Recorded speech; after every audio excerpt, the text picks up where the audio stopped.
अस्सलाम वालेकुम, welcome to my channel teacher Pakistan. आज हम स्ट्रेटेजिक फार्मूलेशन फ्रेमवर्क को पढ़ेंगे। इसको मैंने 3 पार्ट्स में डिवाइड किया है, जिसमें फर्स्ट स्टेज हमारे पास इनपुट स्टेज है, सेकंड मैचिंग स्टेज है और थर्ड डिसीजन स्टेज है। ठीक है, तो अभी हम पार्ट 1 पढ़ेंगे, जिसमें जो इम्पोर्टेंट चीज़ें हैं वो है EFE यानी external factor evaluation matrix and IFE internal factor evaluation matrix. तो चलें जी स्टार्ट करते हैं। सबसे पहले तो हम ये समझेंगे कि स्ट्रेटजी फार्मूलेशन है क्या चीज़। तो strategy formulation refers to the process of choosing the most appropriate course of action for the realization of organizational goals and objectives and thereby achieving the organizational vision। ठीक है, स्ट्रेटजी हम किस लिए बनाते हैं, स्ट्रेटजी फार्मूलेशन हम किस लिए करते हैं, ताकि हम ऑर्गेनाइजेशनल जो गोल्स हैं, जो ऑब्जेक्टिव्स हैं, उनको मीट कर सकें। तो मैनेजमेंट उसके लिए क्या करती है, डिफरेंट स्ट्रेटजीज जो है वो फॉर्मुलेट करती है। ठीक है, अब स्टेप्स कौन कौन से रिक्वायर्ड हैं स्ट्रेटजी फार्मूलेशन में, तो यहाँ पे डायग्राम में भी आप देख सकते हैं कि the strategy formulation is based on the following steps. Number 1 हमारे पास इनपुट स्टेज है, जो हम इस वक्त पढ़ेंगे। इस लेक्चर में हम इनपुट स्टेज को पढ़ेंगे, जिसमें IFE matrix, EFE matrix and CPM matrix शामिल है। ठीक है, उसके बाद जो नेक्स्ट स्टेप हमारे पास है वो मैचिंग स्टेज है। मैचिंग स्टेज में हम क्या करते हैं, स्वॉट एनालिसिस करते हैं, space matrix, BCG matrix, IE matrix, grand strategy matrix, इस किस्म के मैट्रिक्स बनाते हैं। नेक्स्ट लेक्चर में मैं ये सब कुछ आपको डिटेल में पढ़ाऊंगी, सो स्टे ट्यून। ठीक है, और लास्ट वन जो है हमारे पास है, जो थर्ड स्टेज है स्ट्रेटजी फॉर्मूलेशन का, वो है डिसीजन स्टेज। जब इनपुट स्टेज और मैचिंग स्टेज से हम निकल जाते हैं तो तब मैनेजमेंट इस काबिल होती है कि वो कोई डिसीजन ले सके। ठीक है, इट मीन्स के डिसीजन टेकिंग, बेसिकली हमने क्या करना है, स्ट्रेटजी फार्मूलेशन में हमने डिसीजन लेना होता है। तो डिसीजन लेने के लिए हमारे पास क्या ज़रूरी है कि इनपुट स्टेज को भी हम अच्छे से करें, मैचिंग स्टेज में हम मैट्रिक्स भी सही बनाएं, तो उसके बाद ही हमारा जो डिसीजन है वो चूंकि इन चीज़ों पे बेस करता है, अगर ये क्वालिटी के होंगे तो आपका डिसीजन भी क्वालिटी का डिसीजन होगा। ठीक है, अब पढ़ते हैं कि द इनपुट स्टेज है क्या। Stage 1 of the strategy formulation framework consist of the external factor evaluation, the internal factor evaluation and the competitive profile matrix, जिसको CPM भी कहते हैं। ठीक है, this so called input stage summarises the basic input information needed to formulate strategies. जब हमें external factors का पता होगा कि हमारी ऑर्गेनाइजेशन के एक्सटर्नल फैक्टर्स कौन से हैं, हम उनको इवेल्युएट करेंगे। इवेल्युएशन का क्या मतलब होता है, जिस तरह एग्जाम में स्टूडेंट्स की इवेल्युएशन होती है, उनको मार्क्स दिए जाते हैं, उनकी वेटेज GPA वगैरह दी जाती है, तो सेम इसी तरह से जो एक्सटर्नल फैक्टर्स हैं हम उनको आइडेंटिफाई करते हैं और फिर उनको इवेल्युएट करते हैं, इसी तरह इंटरनल फैक्टर्स को, और फिर देखते हैं कि कॉम्पिटिटिव प्रोफाइल मैट्रिक्स में हमारी कंपनी जो है वो कहाँ पे लाई करती है। What is IFE? जो फर्स्ट चीज हम डिस्कस करने लगे हैं वो है internal factor evaluation matrix. This is a strategy formulation tool that summarizes and evaluates the major strengths and weaknesses. देखिए इंटरनल कंपनी में क्या होता है, स्ट्रेंथ एंड वीकनेसेस होती हैं। ठीक है, in the functional areas of a business, and it also provides a basis for identifying and evaluating relationships among these areas. An internal factor evaluation matrix can be developed in 5 steps। ठीक है, तो ये 5 steps में हम इस matrix को develop करते हैं।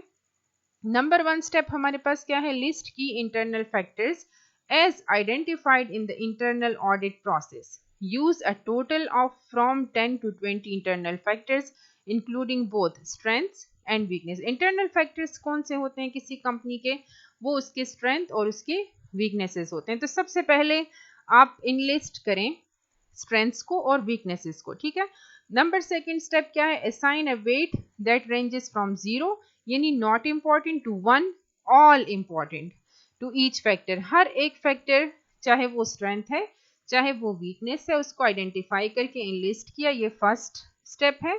नंबर सेकंड स्टेप क्या है कि उसको एक वेट जो है वो असाइन किया जाता है। थर्ड स्टेप में क्या है, असाइन अ 1 to 4 रेटिंग। ठीक है, अब वेट तो हमने दे दिया, उसके बाद हम रेटिंग करेंगे। रेटिंग हमें क्या बताएगी, it indicates whether that factor represent a major weakness, अगर वीकनेस है तो उसको 1 दो, अब माइनर वीकनेस तो रेटिंग उसकी 2 हो जाएगी। अच्छा, माइनर स्ट्रेंथ है तो रेटिंग 3, और अगर मेजर स्ट्रेंथ है तो फिर रेटिंग 4। तो ये 1 to 4 के नंबर्स जो है ये रेटिंग के थ्रू असाइन किए जाते हैं। ठीक है, multiply each factors weight by its rating to determine a weighted score for each variable। अब हर एक वेरिएबल जो हमने आइडेंटिफाई किया उसको हमने वेट दिया, उसके बाद उसकी रेटिंग की।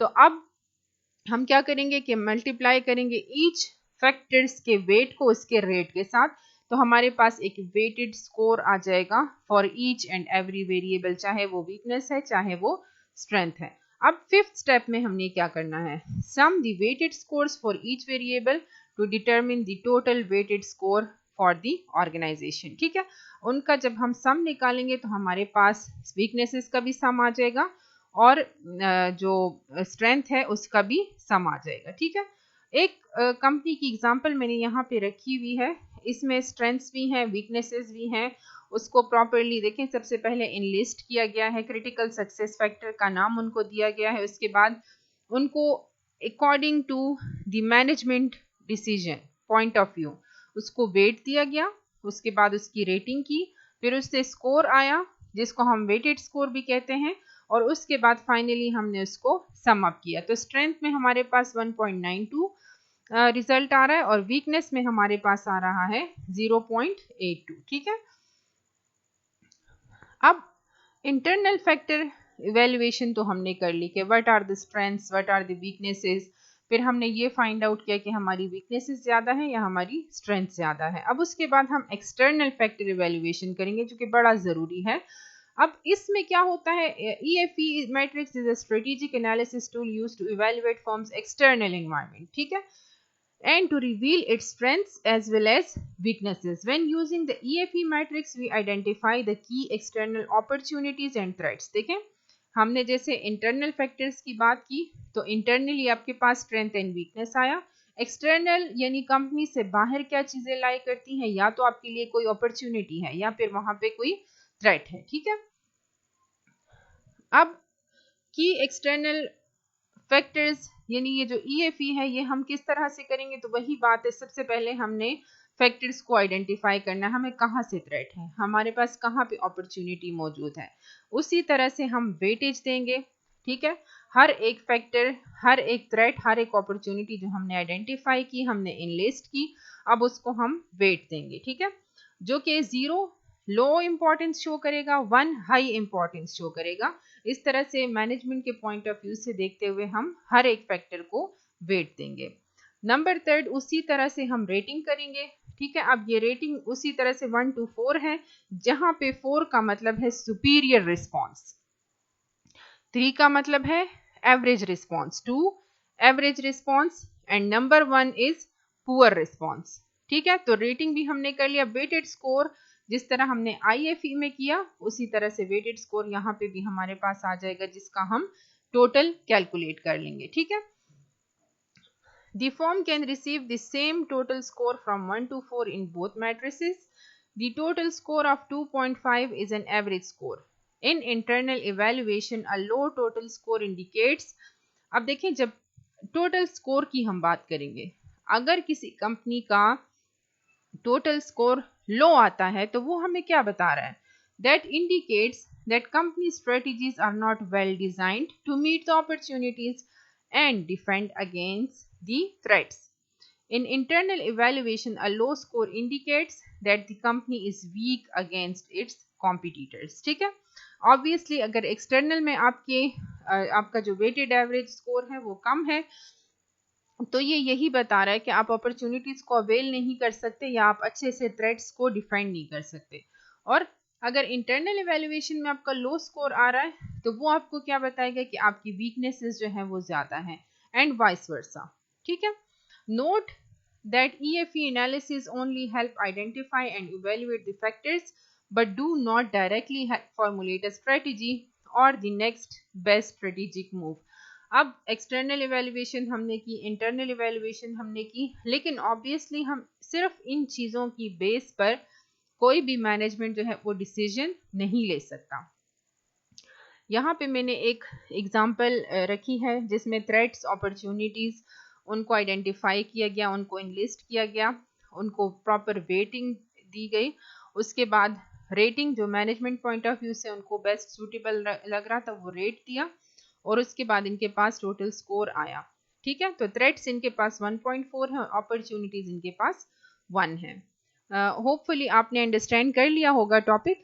Thank you so much for watching. Stay tune, next lecture में मैं आपको स्टेज 2 और स्टेज 3 भी पढ़ाऊँ।